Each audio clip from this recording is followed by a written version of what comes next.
Hello guys. SSC के exams में idioms अक्सर पूछे जाते हैं और हम देखते हैं कि जो इडियम्स के क्वेश्चंस होते हैं वो बहुत ही स्कोरिंग होते हैं। अगर आपने उनकी अच्छे से प्रैक्टिस है तो आप सारे के सारे करेक्ट कर सकते हो। अगर आप इडियम्स गलत करते हो तो आप के चांसेस हैं कि आप मेरिट में बहुत नीचे खिसक जाओगे। तो आज हम देखते हैं जो अक्सर पूछे जाते हैं इडियम्स, उनके बारे में। फर्स्ट है turn a deaf ear. Deaf ear का क्या मीनिंग होता है? डेफ मीन्स जिसको सुनाई न देता हो, बहरा होता हो। तो turn a deaf ear means किसी की बात को इग्नोर करना, किसी की बात को सुनकर अनसुना कर देना। तो इसका करेक्ट आंसर क्या होगा?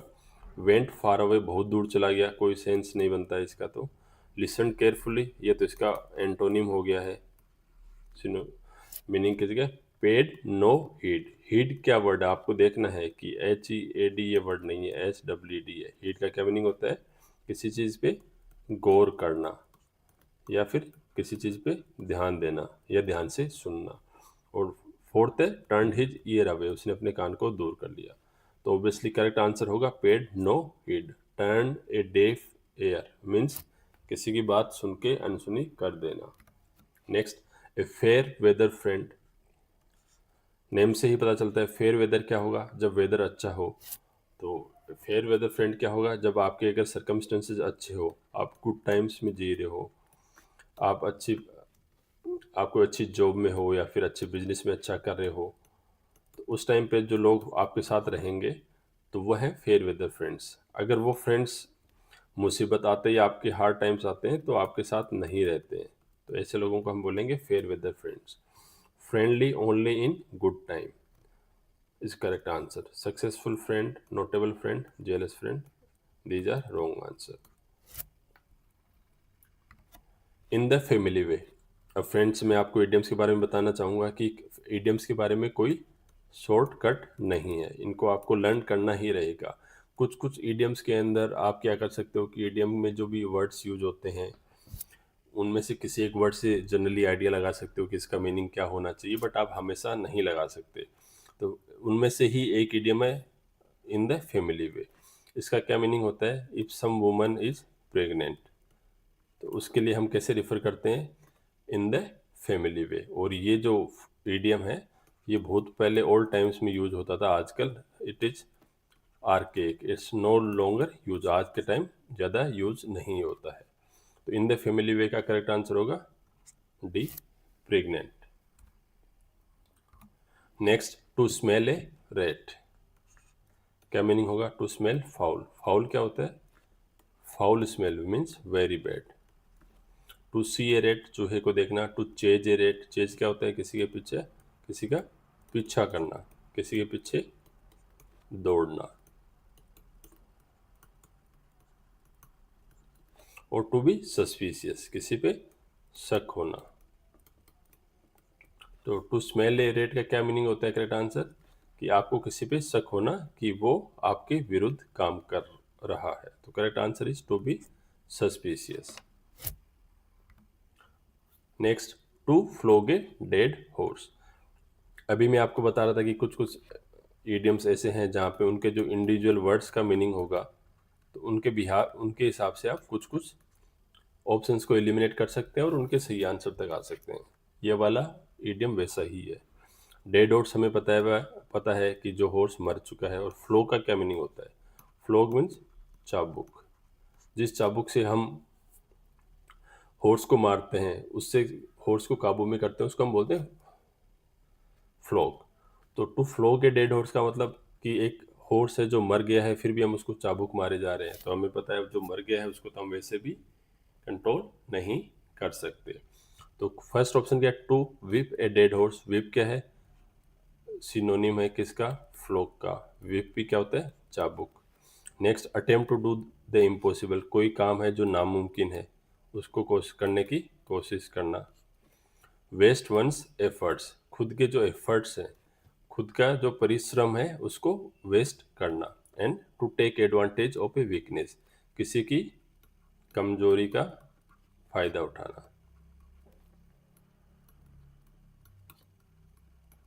तो मीनिंग में इसका पहले ही बता चुका हूँ कि ऐसा कोई काम करना जिससे कोई आउटपुट ना निकले, फिजूल का काम करना, उसको हम बोलते हैं to flog a dead horse. तो इसका करेक्ट आंसर होगा वेस्ट वंस एफर्ट, खुद का परिश्रम वेस्ट करना, खुद के प्रयत्न को वेस्ट करना, समाप्त करना।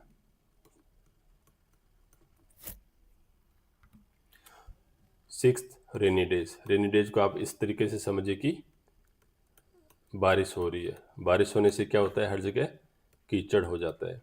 तो जब कीचड़ होता है तो आपको आने जाने में परेशानी होती है। तो इसको आप ये मानिए कि आपका बुरा वक्त चल रहा है, अनलकी टाइम चल रहा है आपका, उसको हम बोलते हैं रेनी डेज। करेक्ट आंसर क्या होगा, अनलकी टाइम। प्लेजेंट डे तो इसका अपोजिट हो जाएगा। Small hours of the morning not relevant, late hours of the night ये भी करेक्ट आंसर नहीं होगा। Rainy days means unlucky time, किसे हम बोलते हैं हिंदी में अक्सर कि किसी व्यक्ति का बुरा वक्त चल रहा है, तो उस बुरे वक्त को हम इंग्लिश में बोलते हैं rainy days. 7, blessing in disguise. Disguise क्या होता है कि कोई चीज़ पर्दे में हो, जो चीज़ हमें सामने नहीं दिख रखी हो, जो चीज़ छिपी हुई हो। वो ब्लेसिंग क्या होती है, कोई भी हम कह सकते हैं आशीर्वाद, या फिर कोई भी चीज़ जो आपके लिए क्या साबित होती है, बेनिफिशियल। तो ब्लेसिंग इन डिस्गाइज क्या बोलेंगे, कोई चीज़ जो सामने से ऐसी अपीयर होती है, ऐसी प्रतीत होती है कि वो आपके लिए बैड है, लेकिन उससे आपका क्या हो जाता है, अच्छा हो जाता है, आपका भला हो जाता है, उसको हम बोलेंगे blessing in A disguise. For example, कोई काम आप करना चाह रहे हो, उसके अंदर बहुत ज़्यादा मेहनत कर लगने वाली है और आप नहीं करना चाहते, बट उसके कारण आपका प्रमोशन हो जाएगा या फिर उसके कारण आपको कुछ नया आइडिया मिल जाएगा, तो उसको हम बोलेंगे ब्लेसिंग इन डिस्गाइज। तो करेक्ट ऑप्शन क्या होगा, something good that is not recognised at first, कि आपके लिए कुछ अच्छा हो जाए जो आपने शुरू में पहचाना नहीं था। रिकॉग्नाइज का क्या मीनिंग होता है, रिकॉग्नाइज मीन्स पहचानना। Talented person. थर्ड है काइंड हार्टेड। काइंड हार्टेड क्या होगा, दयालु व्यक्ति। And something which was not expected, जिसकी उम्मीद नहीं थी। तो करेक्ट आंसर यहाँ पे क्या होगा, option number 1, something good that is not recognised at first. Next, in a nutshell. हम अक्सर पूछते हैं, कोई भी हमारा कोई डिस्कशन होता है या फिर कोई रिपोर्ट होती है, वो किस में एंड होती है, इन ए नटसेल।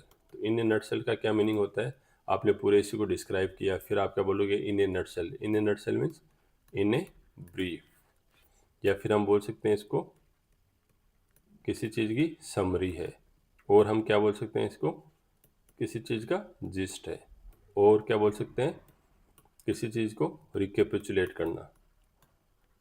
रिकेपिचुलेट भी क्या होता है, किसी चीज़ की समरी प्रोवाइड करना। तो करेक्ट आंसर क्या होगा, in a nutshell, as objectively as possible, in a simple and brief manner, this is correct answer. An actual experience described vividly, नहीं, ये विविडली मीन्स तो क्या हो जाएगा, पूरा लेंथ ही वे के अंदर डिस्क्राइब करना हो जाएगा, जबकि नटसेल तो इसका ऑपोजिट हो जाएगा, टू टेक इनटू कंसिडरेशन, किसी चीज़ को कंसिडर करना। Correct answer is in a simple and brief manner. 9th, to turn a deaf ear. मैं ऑलरेडी बता चुका हूँ, डेफ एयर क्या होता है कि किसी को ऐसा प्रतीत होना कि मुझे कोई चीज़ सुननी ही नहीं हो। तो इसका करेक्ट आंसर क्या होगा, पेड नो हीड। ये शायद गलती से यहाँ पे रिपीट हो गया है।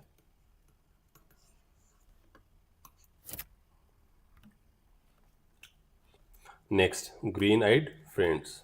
अब आप इसको ग्रीन से आप कैसे रिलेट कर सकते हो, ग्रीन आइज का क्या मीनिंग होता है, तो यहाँ पे आपको क्या ऑप्शन है कि आपको इन सब को लर्न करना ही होगा, आपको प्रैक्टिस करनी ही होगी। तो ग्रीन आइड फ्रेंड्स का क्या मीनिंग होता है, friends who are jealous of you, और जिनको आपसे ईर्ष्या है, जो आपसे नफरत करते हैं, जो उम्मीद करते हैं कि आप असफल हो जाओ, जो आपके बारे में हम बोल सकते हैं बेनेवोलेंट नहीं है, मेलेवोलेंट है, जो आपके फ्रेंड्स जो आपका बुरा चाहते हैं। तो ग्रीन आइड फ्रेंड्स का क्या मीनिंग होगा, jealous. To keep the pot boiling. Pot क्या होता है, कोई भी चीज़, मटका या फिर कोई भी बर्तन, किचन में जो बर्तन होता है उसको हम बॉईल कर रहे होते हैं तो उसके अंदर कुछ बन रहा होता है, पक रहा होता है। To keep the pot boiling means pot है, बर्तन को बॉईल होने दो। तो इसका क्या मीनिंग होगा? अगर कोई डिस्कशन चल रहा है और कोई मूवी आप लोग देख रहे हो, या फिर आप कोई आज के दिन तो जैसे वेब सीरीज़ को हम बिंज वॉच करते हैं, तो वेब सीरीज़ आप देख रहे हो तो उसमें प्लॉट और स्टोरी इस हिसाब से बनती है कि आपका इंटरेस्ट बना रहे। एक वर्ड होता है ना, इंट्रीगिंग स्टोरी है, कि आपका ध्यान उस मूवी से हटे नहीं, आप कैप्टिवेट हो जाओ उसमें। कैप्टिवेट भी एक नया वर्ड है, कैप्टिवेटिंग वेब सीरीज है। तो उसको हम बोलेंगे to keep the pot boiling, किसी का इंटरेस्ट बनाए रखो। So to show anger, not correct answer. Heat तो गर्म करना है, तो इन्होंने सिंपल उसमें ले लिया है कि भाई कीप द पोट बॉइलिंग मतलब उसको गर्म करते रहो। और टू डू एक्सपेरिमेंट्स, ये भी करेक्ट आंसर नहीं है। Correct answer to maintain interest, किसी चीज़ में इंटरेस्ट बनाए रखना। Next, a wild goose chase. अब इसका मीनिंग होने के लिए हमें क्या पता चलेगा? वाइल्ड का मीनिंग हमें पता है, कोई भी चीज़ जंगली। जो wild means something which lives in forest और जंगल। और गूज क्या होता है? गूज बतख को बोलते हैं, डक के जैसे ही होता है, या डक मान सकते हो, उसको बोलते हैं गूज। ए वाइल्ड गूज चेज मीन्स किसी का पीछा करना। एक जंगली बतख है, उसका आप पीछा कर रहे हो, वो कितनी फास्ट दौड़ेगी आपको पता नहीं, आप उसका पीछा कर रहे हो, तो क्या चांसेस आप उसको पकड़ पाओगे? नहीं पकड़ पाओगे। तो ए वाइल्ड गूज चेंज का मीनिंग क्या होगा? ए वाइल्ड गूज चेंज का मीनिंग होगा कि to do something that is foolish और फ्यूटाइल। फ्यूटाइल क्या होगा? जिसके सक्सेसफुल होने के चांसेस बहुत कम हो। तो करेक्ट आंसर क्या होगा? A violent chase, no. To hunt, ये भी नहीं होगा। फुलिश एंड यूजलेस एंटरप्राइज, कोई आप ऐसा काम करना जिस जो बेवकूफ़ी भरा हो और जिसका कोई वास्तविकता में कोई यूज नहीं हो। तो correct answer is option number C.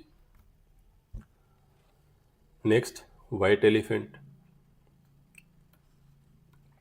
White elephant real में एक एलिफेंट होता है, वो चाइना में बहुत फेमस है।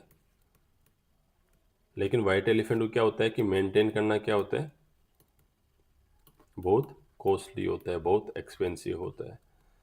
और उसको मेंटेन करने के साथ साथ में एक तो कॉस्टली होता है, सेकंड चीज़ क्या होता है कि वो यूजलेस होता है, उसकी कोई यूटिलिटी नहीं है।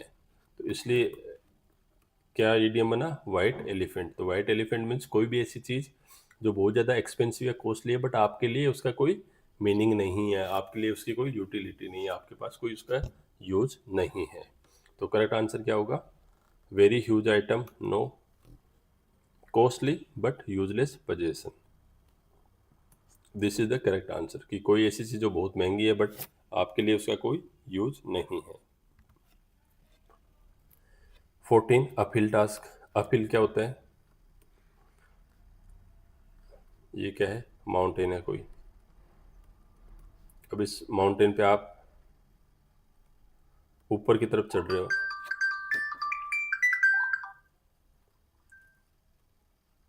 तो इसको बोलेंगे अपहिल। और अगर आप नीचे की तरफ आ रहे हो तो इसको हम बोलेंगे डाउन हिल, कि आप हिल से नीचे उतर रहे हो। तो अब हमें पता है कि जब हम हिल के ऊपर चढ़ते हैं तो कितना टफ काम होता है। तो कोई भी अपहिल टास्क का क्या मीनिंग होगा?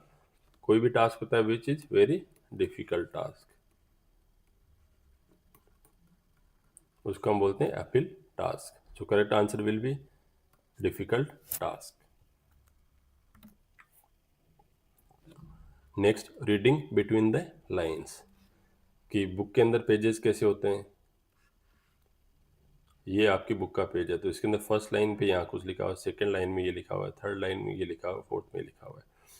तो जो इन लाइंस के बीच में पढ़ना, इन लाइंस के बीच में क्या कोई वर्ड्स होते हैं? नहीं होते, आप उसको कैसे पढ़ पाओगे? But reading between the lines का क्या मीनिंग होता है कि जो बुक में कोई भी चीज़ डायरेक्टली नहीं लिखा हुआ है, कोई भी चीज़ एक्सप्लिसिटली, कोई भी चीज़ स्पष्ट तरीके से नहीं लिखा हुआ है, कोई मीनिंग है, उसको आपको इन्फर करना है, उसको क्या करना है? आपको निष्कर्ष निकालना है, किसी चीज़ से नतीजा निकालना है, किसी चीज़ को आपको अज्यूम करना है, तो उसको बोलते हैं रीडिंग बिटवीन द लाइन्स। तो फर्स्ट ऑप्शन क्या है, नर्ड्स पैराडाइज। नर्ड क्या होता है? नर्ड मीन्स कोई व्यक्ति, बच्चा जो पढ़ाकू हो, जो दिन भर पढ़ता रहता है और उसको बाकी स्पोर्ट्स या उसमें कोई दिलचस्पी नहीं है, तो ये तो ऑप्शन होगा ही नहीं। B present at the right moment in a meeting, नहीं ये तो गलत है, इसका तो मीनिंग ही नहीं है। Enhance your skill set in an unconventional way, ये भी करेक्ट ऑप्शन नहीं है। अनकन्वेंशनल का क्या मीनिंग होता है? गैर परंपरागत, जो काम यूजुअली पहले से नहीं होता आया है उसको हम बोलते हैं गैर परंपरागत। Be present at the right moment in a meeting, नहीं। So look for a meaning that is implied. Implied means जो अस्पष्ट है, जो सीधा सीधा नहीं बताया गया है, उसको आपको समझना है, rather than explicitly stated. Explicitly क्या होता है? स्पष्ट रूप से जो बताया गया है। तो करेक्ट आंसर क्या होगा? रीडिंग बिटवीन द लाइंस, जो गूढ़ बात है, जो छुपी हुई बात है, उसको समझना। 16 eight the 11th our. 11th our का क्या मीनिंग होगा? कितने आवर्स होते हैं वो क्लॉक के अंदर? 12। तो एट द 11th आवर, कि आप 11th आवर में कोई काम लेके आए हो, वो आपको पूरा करना है 12 बजे से पहले। सो एट द 11th आवर का क्या मीनिंग होगा? कोई भी काम है वो आप एकदम लास्ट मोमेंट पे लेके आए हो। When only short time is left. For example, आपको 12 बजे की क्या करनी है? ट्रेन पकड़नी है, और आप टिकट कब बुक करवा रहे हो? 11:55 पे। तो उसको हम क्या बोलेंगे कि we are doing something at the 11th hour. तो इसका क्या मीनिंग होगा? करेक्ट आंसर होगा एट द लास्ट मोमेंट। जितना लास्ट मोमेंट तक हो सकता है उसको हम बोलेंगे last moment. Very late at night, नहीं। At a very odd time, odd time तो रात की 2 बजे भी हो सकता है, उससे कोई लेना देना नहीं है। Luckily have sufficient time to wrap up things, ये कोई नेसेसरी नहीं है। आप 11th आवर में कुछ काम करोगे तो जरूरी थोड़ी है वो काम सक्सेसफुल हो पाएगा आपके लिए। Next, from the horses mouth, घोड़े के मुंह से ही आपने कोई बात सुनी है। तो यहाँ पे हॉर्स मत समझिए। अब इसको आप कैसे लर्न करना है आपको? अब सारे इडियम्स आपको लर्न करने हैं तो कुछ ना कुछ तो ट्रिक लर्न करनी ही होगी आपको। तो आपको हॉर्स समझिए, हॉर्स का आप मीनिंग ये समझिए, हॉर्स क्या होता है? Very important. तो आप हॉर्स की जगह आप समझिए कि वेरी इंपॉर्टेंट पर्सन है। तो आपने फ्रॉम द हॉर्सेज माउथ, आपने कोई थिंग सुनी है फ्रॉम में वेरी इंपॉर्टेंट पर्सनस माउथ। तो वेरी इंपॉर्टेंट पर्सन है तो उसको हर कोई इन्फॉर्मेशन होगी तो वो क्रेडिबल इन्फॉर्मेशन होगी, वो कोई झूठी तो अफवाह तो बताएगा नहीं। तो इसका करेक्ट आंसर क्या होगा कि कोई आपने कोई न्यूज़ सुनी है फ्रॉम एन अथॉरिटेटिव, जिसके पास अथॉरिटी है, उसकी इन्फॉर्मेशन है उस सोर्स से, या फिर डिपेंडेबल सोर्स जो सही बता रहा है। मीन्स आप ये बोल सकते हो कि आपने कोई न्यूज़ फर्स्ट हैंड, जो आदमी कोई काम कर रहा है उससे सुनी है, तो हम बोल सकते हैं कि I heard the news directly from the horse's mouth. Correct answer क्या होगा? फ्रॉम एन अथॉरिटेटिव और डिपेंडेबल सोर्स। नेक्स्ट, ए सी चेंज। कैसे याद करेंगे? सी क्या होता है? वेरी बिग और लार्ज, बहुत बड़ा। तो हमें कितना चेंज करना है? सी के बराबर है, समुद्र के बराबर हमें चेंज करना है। तो क्या होगा? ए सी चेंज का मीनिंग क्या होगा? Very big change. तो यहाँ पे क्या ऑप्शंस क्या है? फास्ट चेंज, फास्ट तो अचानक से हो गया, नॉट रिलेवेंट। नॉमिनल क्या होता है? नाम मात्र का, नाम मात्र का चेंज हुआ है, नहीं। स्लो चेंज, धीरे चेंज, नहीं। करेक्ट आंसर हुआ रेडिकल चेंज, पूरा ही चेंज हो गया किसी में, उसको हम बोलेंगे sea change. 19th, leave no stone unturned. कोई भी ऐसा पत्थर नहीं है जिसको आपने टर्न किए बिना छोड़ा हो, उसको भी आपने पत्थर को उठाया और उसको टर्न किया है। तो इसका क्या मीनिंग होगा? आपने कोई भी, आपके सामने कोई भी टास्क है, उस टास्क को आपको अचीव करना है, उसके लिए आपने जो सारे जो पॉसिबल ऑप्शंस है आपके सामने, जो सारी कोर्स ऑफ एक्शन है, वो आपने यूटिलाइज किए हैं। आपने सभी कोर्स ऑफ एक्शन के थ्रू काम किया है, आपने हर तरीके से उस काम को करने की कोशिश की है, तो उसको हम बोलेंगे लीव नो स्टोन अनटर्न्ड। तो करेक्ट आंसर क्या, search for the hidden treasure नहीं, do a futile task. Futile मैंने अभी बताया था, फ्यूटाइल का क्या मीनिंग होता है, फालतू काम, जिसका सक्सेस होने के चांसेस कम है। Next, be known for achieving A ट्रेमेंडस feet, कि बहुत बड़ा काम कर जाना, ये भी करेक्ट ऑप्शन नहीं है। So try every possible course of action in order to achieve something, आपको कुछ नतीजे पे पहुंचना है या फिर आप कोई टास्क अचीव करना चाहते हैं, उसके लिए आपने सारे कोर्स ऑफ एक्शन ट्राई कर लिए, तो उसको हम बोलते हैं leave no stone unturned. Next, hit the nail on the head, कील को हेड पे ठोकना। तो अब यहाँ पे हेड से आप ये कंफ्यूज मत हो जाना, किसी पर्सन का हेड है, फिर तो आप इसको गलत ही कर दोगे। नेल कैसी होती है, नेल देखना आपने देखा होगा, नेल ऐसी होती है, इधर से साफ होती है और ये पीछे से ऐसी होती है, तो इस नेल के इस पार्ट को क्या बोलते हैं, head. So hit the nail on the head, hammer से यहीं पे आपको हिट करना है, मीन्स आपने एकदम सही जगह पे हिट किया, तभी तो नेल हम दीवार में लगा पाएंगे। तो करेक्ट आंसर क्या होगा इसका meaning, drive A nail into the wall. ये तो बहुत आसान हो गया है, सबको ही पता है कि इतना फिजिकल एक्टिविटीज के लिए तो ईडियम बने नहीं होंगे। नेक्स्ट है, hurt a person by telling the truth, not relevant, से और do something exactly right, yes. इसका मीनिंग क्या होगा, फॉर एग्जाम्पल कोई मीटिंग चल रही है, उस मीटिंग में एक पर्टिकुलर पॉइंट डिस्कस हो रहा है, उसमें आपने ऐसा आंसर दिया जो इधर उधर अगल बगल नहीं था, you did not beat around the bush, आपने एकदम टू द पॉइंट बात बोली है, टू द पॉइंट रिप्लाई दिया है, तो इसको हम बोलेंगे to hit the nail on the head, और या आप बोल सकते हो कि आपने एकदम सही काम किया है, तो ये इसका करेक्ट आंसर है। 21, keep the wolf away from the door. अभी इसका करेक्ट आंसर क्या होगा, टू अवॉइड स्टारवेशन। स्टारवेशन क्या होता है, भूखमरी, भूख से मर जाना, उसको बोलते हैं स्टारवेशन। तो इसका करेक्ट आंसर क्या है कि हमेशा पर्याप्त इतना पैसा रखना कि खाने के लिए, छोटी छोटी चीज़ों के लिए परेशान नहीं होना पड़े। गरीब, एक वर्ड में बोला जाए तो गरीबी से दूर रहना, ये इसका मीनिंग है। तो करेक्ट आंसर क्या होगा, अवॉइड स्टारवेशन। अब इसको देख के keep the wolf away from the door, आप ऐसे सोचोगे कि वर्ड के हिसाब से ये तो आप क्या पक्का ही ये सही करके आओगे, कीप वाइल्ड एनिमल्स अवे, जबकि ये गलत है। या आप ये करके आओगे be safe in her house, ये भी गलत है। Next, at the drop of A hate, आपके पास क्या है, हेट है, हेट गिरेगा तो उसके ड्रॉप पे ही कोई काम हो जाएगा, तो उसको क्या बोलेंगे।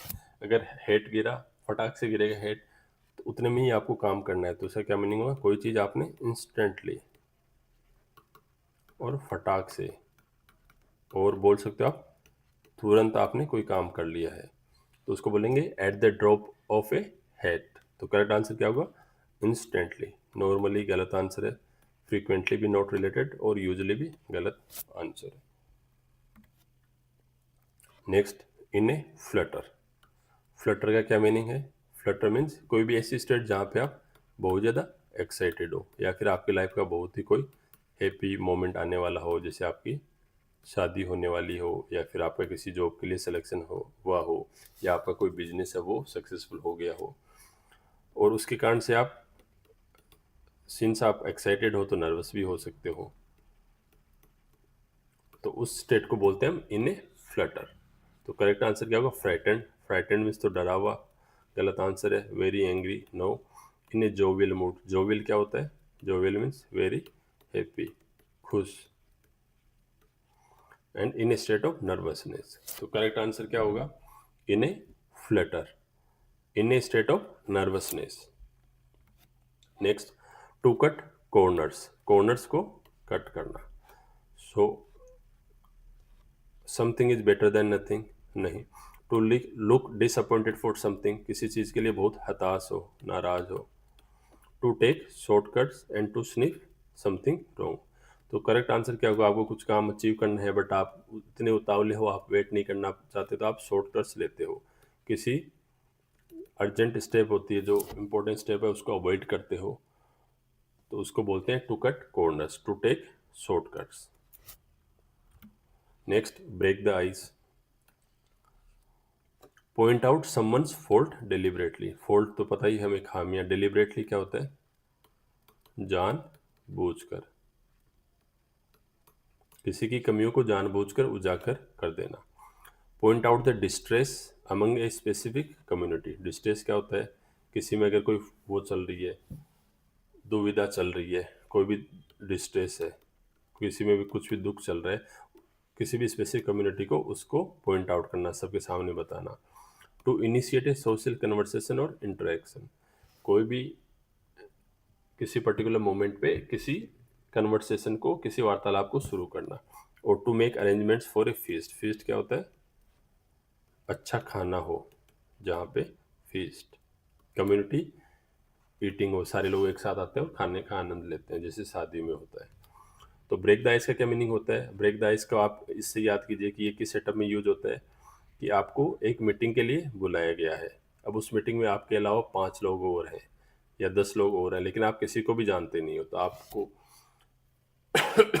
सबसे पहले आते ही एक दूसरे से इंट्रोडक्शन करवाया जाता है। तो उस इंट्रोडक्शन का उद्देश्य क्या होता है कि आप एक दूसरे के बारे में जानो, फिर आप धीरे धीरे एक दूसरे को जान पाए, तो फिर आप किसी एक पर्टिकुलर प्रोजेक्ट पे काम कर पाओ। तो ब्रेक द आइस का क्या मीनिंग होता है? To initiate a social conversation और interaction. Next, speak and span. Speak and span का क्या मीनिंग होता है?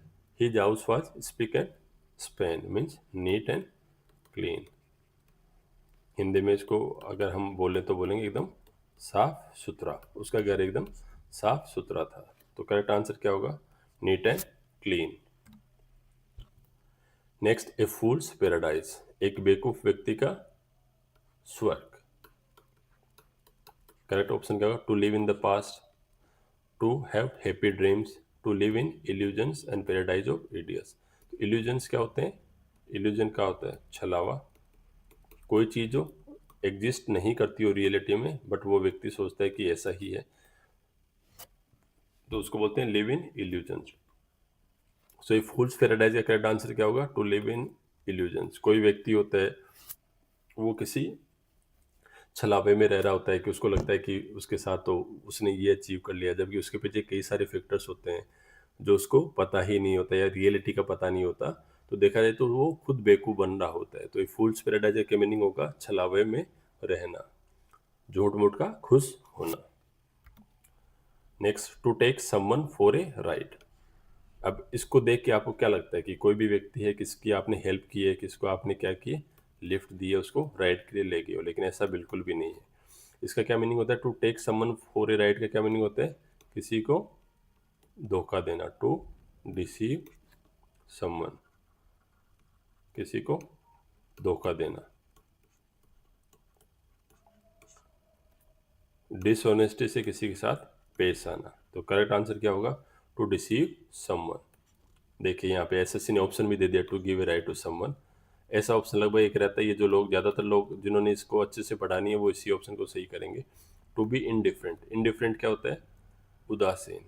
जो उस व्यक्ति के साथ में कुछ गलत हो रहा हो, सही हो रहा हो, उस पर ज़्यादा रिएक्ट नहीं करता, उसको बोलते हैं उदासीन। या फिर हम बोल सकते हैं अनइंटरेस्टेड। और टू डिस्क्लोज ए सीक्रेट, ये भी करेक्ट ऑप्शन नहीं है। तो करेक्ट आंसर क्या होगा? To deceive someone. Next, to bell the cat. हमने बचपन में हमेशा स्टोरी सुनी होगी, कैट एंड माउस। सभी माउस एक साथ मिलके कुछ मीटिंग करते हैं कि बिल्ली हमेशा आके किसी न किसी चूहे को खा जाती है, तो हमें क्या करना चाहिए। तो एक उसमें चूहा सजेशन देता है कि हमें बिल्ली के गले में घंटी बांध देनी चाहिए। तो कैट जैसे ही आएगी तो हमें दूर से ही बेल सुनेगी, घंटी सुनेगी, तो हम लोग छुप जाएंगे। लेकिन उतने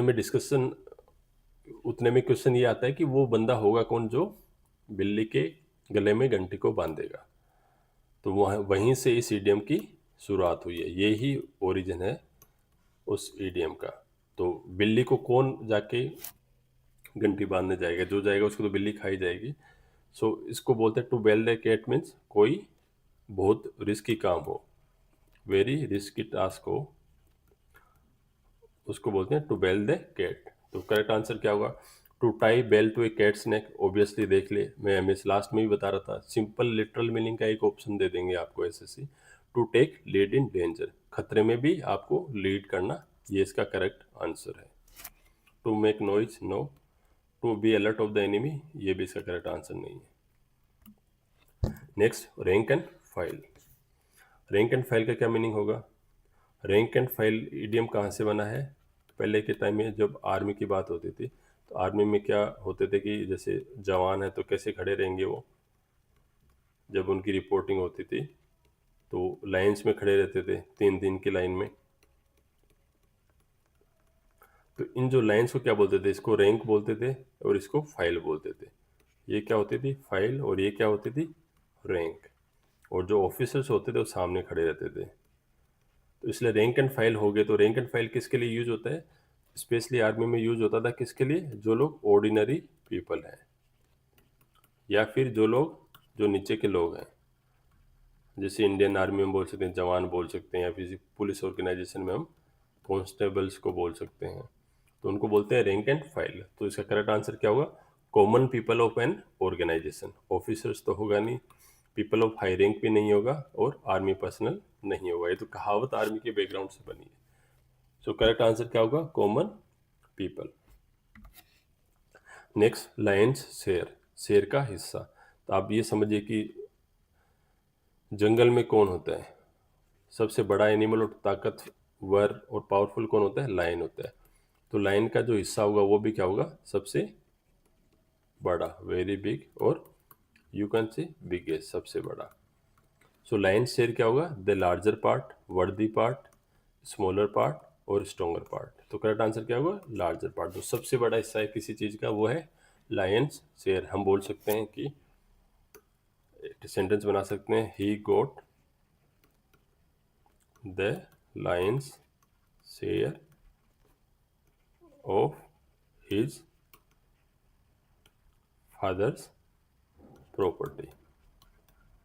फादर के 2 बेटे थे, बट उसमें से एक बेटे को ही ज़्यादा प्रॉपर्टी मिली, तो हम बोल सकते हैं he got the lion's share of his father's property. Next है ए रेड लेटर डे। अब इसको आपको कैसे लर्न करना है कि कोई बहुत इंपॉर्टेंट डे है, उस इम्पोर्टेंट डे पे आपको इनविटेशन आया है, वो इनविटेशन रेड लेटर्स में प्रिंटेड है। यूजुअली हम देखा हुआ कि जो ऑफिशियल जो कम्युनिकेशन होता है या जो ऑफिशियल वो रहता है गवर्नमेंट की तरफ से, वो होते हैं जो कोई इवेंट होती है तो उस ऑफिशियल इवेंट का इनविटेशन होता है, तो एकदम गोल्डन या फिर एकदम रेड कलर के अल्फ़ाबेट से होता है। तो आप इसको ऐसे याद कर सकते हैं। तो उसका क्या मीनिंग होगा? Very important day. तो करेक्ट आंसर क्या होगा? एन इम्पोर्टेंट और Joyce occasion in one's life. For example किसी की वेडिंग है, शादी है, या किसी का बर्थडे है, तो उसको हम बोलेंगे red letter day. Correct answer is option number C. Next, a fish out of water. ये तो बहुत सिंपल है, लेकिन इसमें क्या होता है कि ऑप्शंस इस हिसाब से दिए रहते हैं कि दोनों गलत हो जाते हैं। जैसे हम आप यहाँ पे डिस्कस्टेड तो एलिमिनेट कर दोगे। अब इसमें आप या तो अनकंफर्टेबल को चूज करोगे या होमलेस करोगे। होम होमलेस भी आप इसलिए कर सकते हो कि मछली का घर क्या होता है? पानी होता है।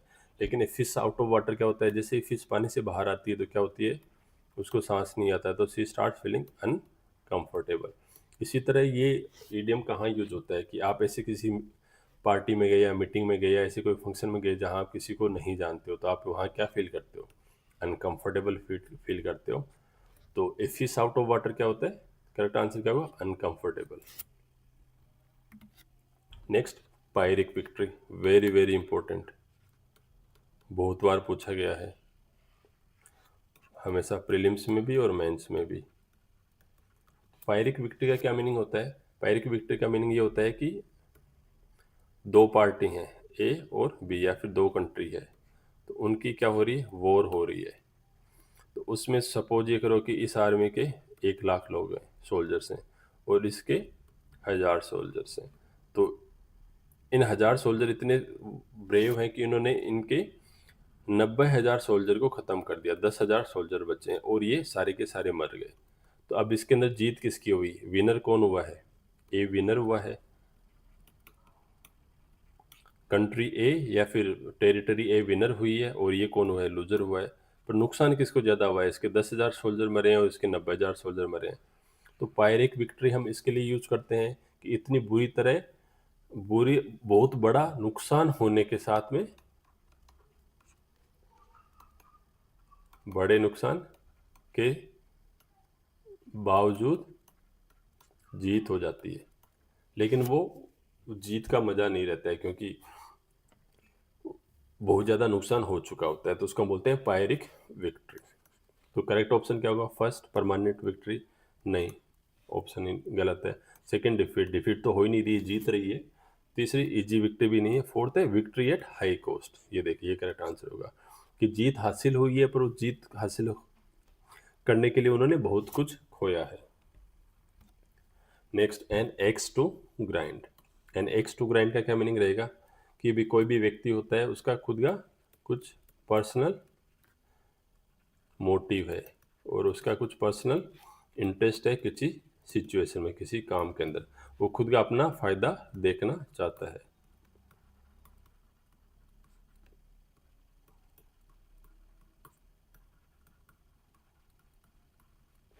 सो करेक्ट आंसर क्या, to indulge in evil conspiracies, ऐसा तो नहीं बोला मैंने। To catch a fish in disturbed water, अच्छा ये भी अपने आप में एक ईडियम है, तो मीनिंग नहीं है, दूसरा ईडियम है।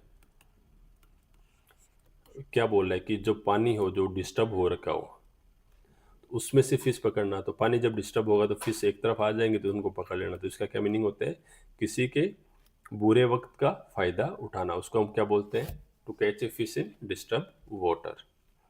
तो ये भी करेक्ट ऑप्शन नहीं होगा। थर्ड क्या, to make a personal profit out of a situation, yes ये करेक्ट आंसर है, किसी सिचुएशन का अपने लिए फायदा उठाना, an axe to grind. Next क्या, to aggravate the situation, aggravate क्या होता है, किसी चीज को और बुरा बना देना। यहाँ मैं आपको दो वर्ड्स बताता हूँ, आपको याद रखने होंगे। पहला वर्ड क्या है, एलिविएट, हम अक्सर कंफ्यूज होते हैं। सेकंड है अग्रावेट। एलिवेट क्या होता है, किसी चीज़ को सुधारना, एग्रावेट क्या होता है, किसी चीज़ को बिगाड़ना, दोनों ही एंटोनिम है एक दूसरे के, इनको आप याद रखिएगा। नेक्स्ट है स्टर अप ए हॉर्नेट्स, हॉर्नेट्स नेस्ट। अब यहाँ पे मैं आपको ऑलरेडी जैसे पहले बोल रहा था कि यहाँ पे आपको अगर वर्ड्स का मीनिंग पता है तो आप इस इडियम को सही कर पाओगे। हॉर्नेट क्या होती है, हॉर्नेट क्या होता है, जैसे अपने कहाँ होती है, मधुमक्खी होती है, उसकी तरह एक मक्खी होती है, वास्प होती है। और स्टरअप क्या होता है, स्टरअप मीन्स किसी को छेड़ना। तो अगर आप मधुमक्खी के जो उसका जो छत्ता रहता है, उसका जो नेस्ट होता है, उसको जाके छेड़ोगे तो क्या होगा, मधुमक्खियाँ आएंगी और आपको डंक ही मारेंगी। तो इसका करेक्ट आंसर क्या होगा, मनी लेड बाय, नहीं, मनी लेड बाय का क्या मीनिंग होगा, जो मनी आपने साइड में रखी हुई है फ्यूचर यूज के लिए। सेकंड, क्रिएट ट्रबल्स, यही करेक्ट ऑप्शन है, क्रिएट ट्रबल, आप खुद परेशानी क्रिएट कर रहे हैं जिसके कारण आप खुद ही परेशान होंगे। थर्ड क्या है, नेबरहुड, एंड फोर्थ क्या है, वेल मैनर्ड पीपल, ये तो अलग ही है, कोई रिलेवेंस नहीं है इनका। तो स्टरअप पे हॉर्नेट्स नेस्ट क्या होता है, create trouble. Next, break a leg, break a leg का क्या मीनिंग होता है, अब आप ये देखोगे to undertake a risky task या किसी को फिजिकली इंजर करना, ऐसा इसके अंदर ऑप्शन आ सकते हैं।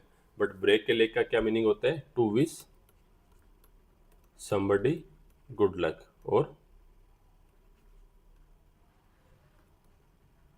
कोई अगर किसी इंटरव्यू के लिए जा रहा है, एग्जाम के लिए जा रहा है, तो हम उसको बोल देंगे ऑल द बेस्ट, तो उसको हम बोलते हैं ब्रेक ए लेग। तो correct answer, to wish good luck. Next, icing on the cake. अब इसको आप ये समझिए कि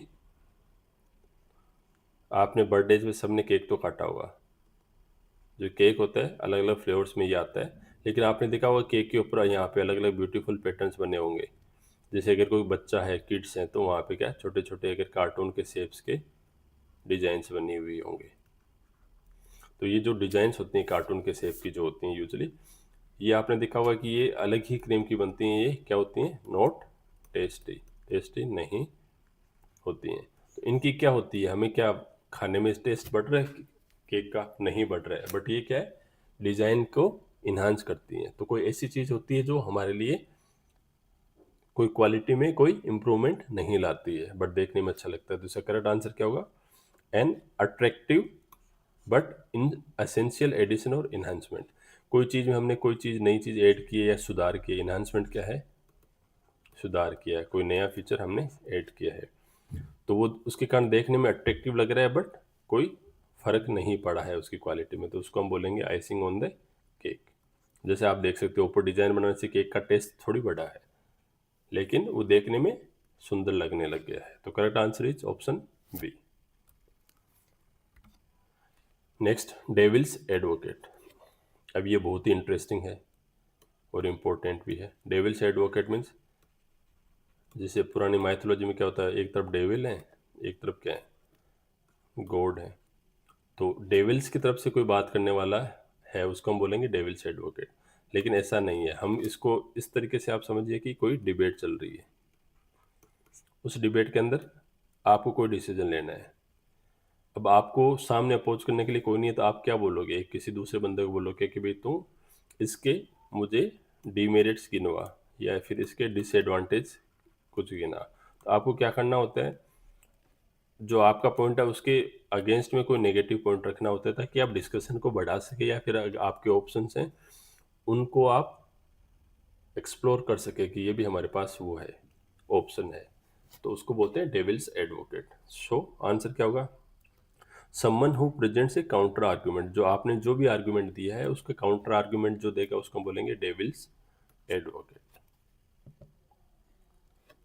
अब देखिए, अब जिसने इसका मीनिंग नहीं पढ़ा होगा वो क्या करेगा? इसका correct answer someone who supports a criminal, क्योंकि डेविल का एडवोकेट है तो यही माइंड में आएगा, जबकि ऐसा नहीं है। Next, red tape. Red tape तो बहुत ही इजी भी है और अक्सर पूछा जाता है, very often asked. Red tape को हिंदी में क्या बोलते हैं? लाल फीता शाही।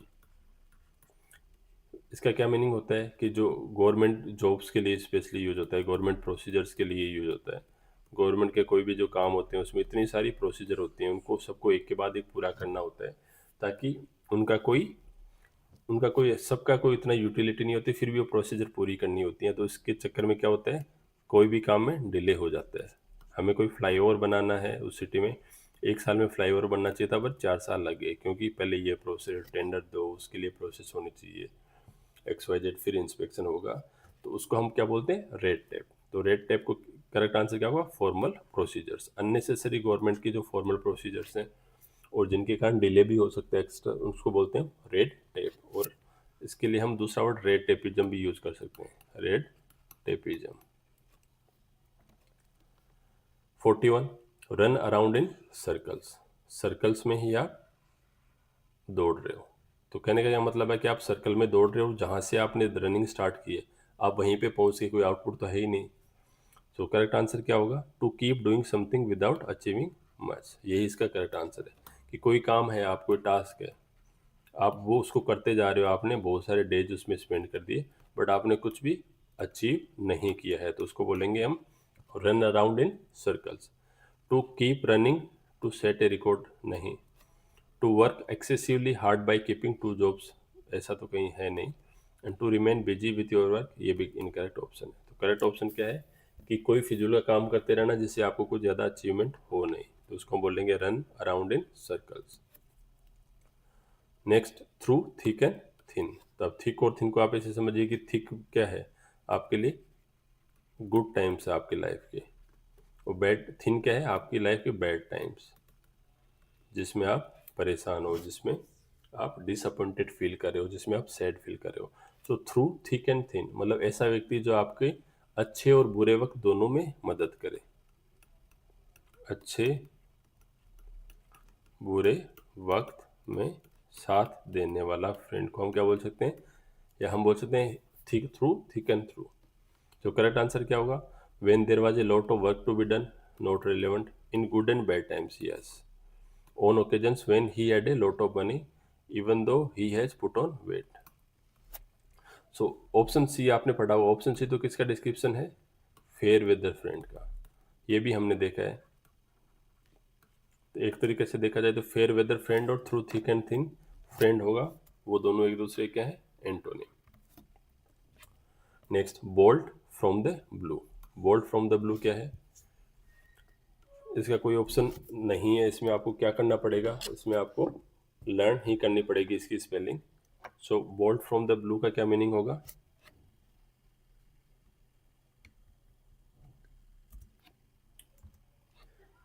अचानक से, इमीडिएटली या फिर अनएक्सपेक्टेड कोई आप पे क्या आ गई, विपदा आ गई है, कोई ऐसी मुसीबत आ गई है, कोई डिजास्टर आ गया है जो आपने इमेजिन ही नहीं किया। फॉर एग्जांपल, आपकी फैमिली में किसी नियर एंड डियर वन की कोई डेथ हो गई है, या फिर कोई आपको बहुत बड़ा फाइनेंशियल लॉस हो गया जिसे आप उबरना मुश्किल है, तो उसको हम बोलते हैं बोल्ट फ्रॉम द ब्लू। तो करेक्ट आंसर क्या होगा?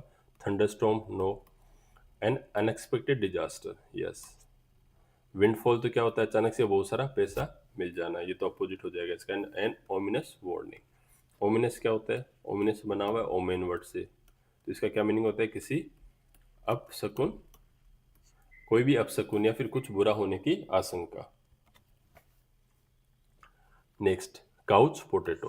काउच क्या होता है? आप काउच, बहुत सारे लोगों, काउच का क्या मीनिंग होता है? सोफा। तो काउच पोटैटो क्या होता है? कोई ऐसा व्यक्ति जो सोफा पे दिन में बैठा रहता है एंड टीवी देखता रहता है, न वो कोई फिजिकल एक्टिविटी करता है, एक्सरसाइज करता है, और वो लोगों से एकदम कट ऑफ है, वो उसको सिर्फ डिजिटल लाइफ में, कट टीवी में, कंप्यूटर्स में, इन्हीं में इंटरेस्ट है ज़्यादा। So a person who sleeps all day, no. A person who watches too much television, ये करेक्ट आंसर है इसका, काउच पोटैटो। आजकल तो बहुत सारे लोग इंटरव्यू के टाइम पे या फिर बहुत सारी सेलिब्रिटीज लोग भी पॉडकास्ट वगैरह में आके यही जवाब देते हैं कि I am a couch potato. Next, dark horse. Dark horse का क्या मीनिंग होगा? कि आप ये सोचे कि हॉर्स रेसिंग चल रही है, घोड़ों की रेस हो रही है, तो घोड़ों की रेस के अंदर 10 घोड़े दौड़ रहे हैं, तो सबको पता होता है कि घोड़ा हॉर्स नंबर 1, 2 या 3 में से कोई विनर होगा, पर अचानक से हॉर्स नंबर 7 विनर हो जाता है, तो उसको हम बोलते हैं डार्क हॉर्स। हिंदी में इसको क्या बोलते हैं हम? छुपा रुस्तम। हम बोलते हैं ना अक्सर, तो भाई तुम तो बड़े छुपे रुस्तम निकले। So an unexpected winner correct answer होगा डार्क हॉर्स का। A horse of fine breed, no. A well kept secret, नहीं। एन अनएक्सपेक्टेड आउटकम, ये तो अपोजिट हो। डार्क हॉर्स का क्या होगा? सही मीनिंग नहीं हुआ, इसका एंटोनिम हो जाएगा। नेक्स्ट है टू फीदर वंस नेस्ट। जैसे ये एक घोंसला है कोयल का, इसमें फीदर्स लाके रखना, फीदर्स लाके अरेंज करना। फीदर्स कैसे होते हैं? सॉफ्ट होते हैं। अब जब सॉफ्ट के ऊपर बैठेगी मीन्स इसका इनडायरेक्ट क्या मीनिंग है? खुद की लाइफ को कंफर्टेबल बनाना। और अक्सर ये खुद की लाइफ को कंफर्टेबल कैसे बनाएंगे? कोई डिसऑनेस्ट तरीका अपना के। So to feather one's nest का करेक्ट आंसर क्या होगा? To profit in a dishonest way. आप किसी गवर्नमेंट पोस्ट पे तो ब्राइब लेना, अगर कोई मिनिस्टर हो तो किसी को टेंडर देने के बदले में आप करप्ट प्रैक्टिस या कुछ फेवर्स ले रहे हैं, तो उसको बोलेंगे फीदर वंस नेस्ट, गलत तरीके से अपना फायदा करना। नेक्स्ट है फूल्स एरेंट। फूल क्या होता है? बेवकूफ। एरेंट क्या होता है? एरेंट क्या होता है? कोई भी स्मॉल टास्क होता है, उसको हम एरेंट बोलते हैं। फॉर एग्जाम्पल, आपको क्या करना होता है कि नियरेस्ट शॉप पे जाके कोई बिस्किट लेके आना है, तो छोटा सा काम है पर जाना पड़ता है। तो फूल्स एरेंट क्या होगा? कोई भी ऐसा काम जिसका कोई यूटिलिटी ना हो, जिसका कोई निष्कर्ष ना निकले। तो करेक्ट आंसर क्या होगा? To go with a message, no. One who takes a message, ये भी नहीं है। एन ऑब्जर्वेशन, नहीं। करेक्ट आंसर क्या? यूजलेस अंडरटेकिंग, ऐसा कोई काम जिसका कोई नतीजा नहीं निकलने वाला है। नेक्स्ट है पुल ए लॉन्ग फेस। इसका करेक्ट आंसर क्या होगा? टू लुक सैड, सैड दिखना, डिस्ट्रेस्ड दिखना, सैड, डिस्ट्रेस, उदास, और हम बोल सकते हैं गमगीन। करेक्ट आंसर क्या होगा? Look disappointed. Next, to face the music. To face the music का क्या होगा? कि आपने कोई टास्क या फिर आपने कोई भी काम किया, अब उसको करते के टाइम पे आपसे कुछ मिस्टेक्स हुई हैं। अब जब मिस्टेक्स हुई हैं तो आपको आपकी क्रिटिसिज्म होगी, या फिर हो सकता है आपको पनिशमेंट भी मिलेगा, आपसे बड़ी गलती हुई है। तो टू फेस द म्यूजिक का क्या मीनिंग होता है?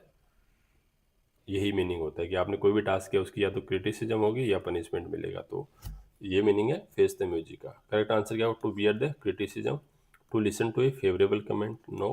Run away, no. To compensate, no.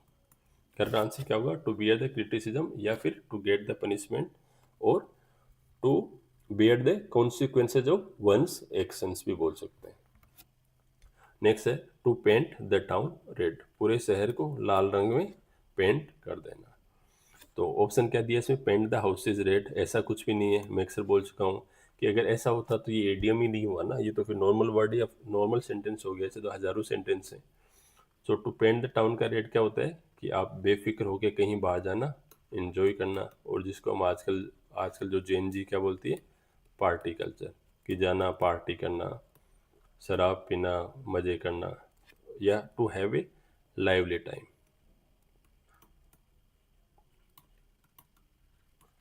तो इसका करेक्ट आंसर क्या होगा? इंजल इंडल्ज इन राइटिंग, राइटिंग तो क्या होता है? दंगा फसाद नहीं। To have a lively time, हंसी मजाक भरा वाला वक्त गुजारना। तो फ्रेंड्स यही थे पार्ट 1 के 50 ईडियम्स। नेक्स्ट पार्ट के अंदर 50 ईडियम्स और मैं लेकर आने वाला हूँ। अगर इन सब के अगर आपको पीडीएफ चाहिए तो इस टेलीग्राम चैनल को सब्सक्राइब कीजिए। चैनल को अगर आपने सब्सक्राइब नहीं किया तो आप प्लीज़ इसको ज़रूर सब्सक्राइब करें। आपका एक एक सब्सक्रिप्शन मेरे लिए इम्पोर्टेंट है। जितने ज़्यादा सब्सक्राइबर्स और लाइक्स आएंगे वीडियोस पे, तो उतना ही मेरा मोटिवेशन बना रहेगा ऐसे वीडियोस अपलोड करने के लिए। और अगर आपने बेल आइकन को प्रेस नहीं किया है तो बेल आइकन भी प्रेस करो, ताकि कोई भी अर्जेंट वीडियो आपसे मिस नहीं हो, इम्पोर्टेंट वीडियो मिस नहीं हो। Thank you.